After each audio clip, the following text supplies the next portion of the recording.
Hello guys, कैसे हो आप सभी लोग। आशा करता हूँ सब अच्छे से होंगे।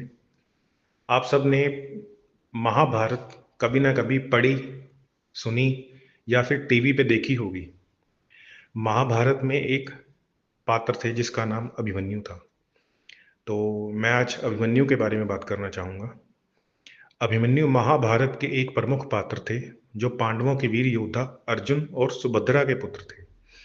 उनका नाम भारतीय महाकाव्य महाभारत में उनकी वीरता और साहस के लिए जाना जाता था। अभिमन्यु ने अपनी छोटी उम्र में ही युद्ध कौशल में निपुणता हासिल कर ली थी और वे बहुत साहसी योद्धा माने जाते थे। श्री कृष्ण और बलराम जी उनके मामा और गुरु थे।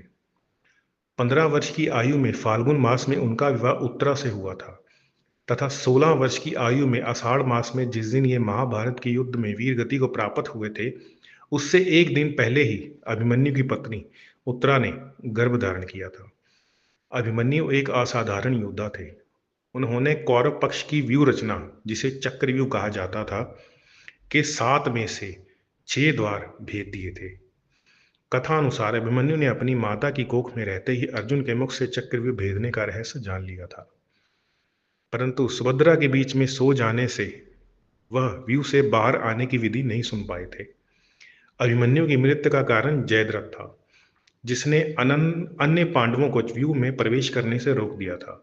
इसी का लाभ उठाकर व्यू के अंतिम चरण में कौरव पक्ष के सभी महारथी युद्ध के मानदंडों को भूलकर उस बालक पर टूट पड़े थे, क्योंकि कोई भी कौरव पक्ष का योद्धा युद्ध में अभिमन्यु को पराजित नहीं कर सकता था। भगवान बलराम जी भगवान बलराम जी के रौद्र धनुष के सामने कोई भी योद्धा, चाहे वह कर्ण, द्रोणाचार्य, कृपाचार्य, अश्वत्थामा या दुर्योधन, कोई भी अभिमन्यु के सामने टिक नहीं सकते थे।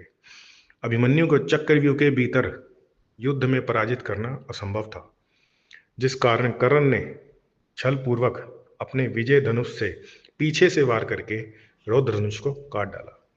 ऐसी स्थिति में सभी कौरव महारथी के क्रोध, छल और अधर्म का सामना अभिमन्यु को करना पड़ा, जिस कारण उसे वीर गति प्राप्त की। परंतु फिर भी अभिमन्यु ने अंत तक धर्म का त्याग नहीं किया।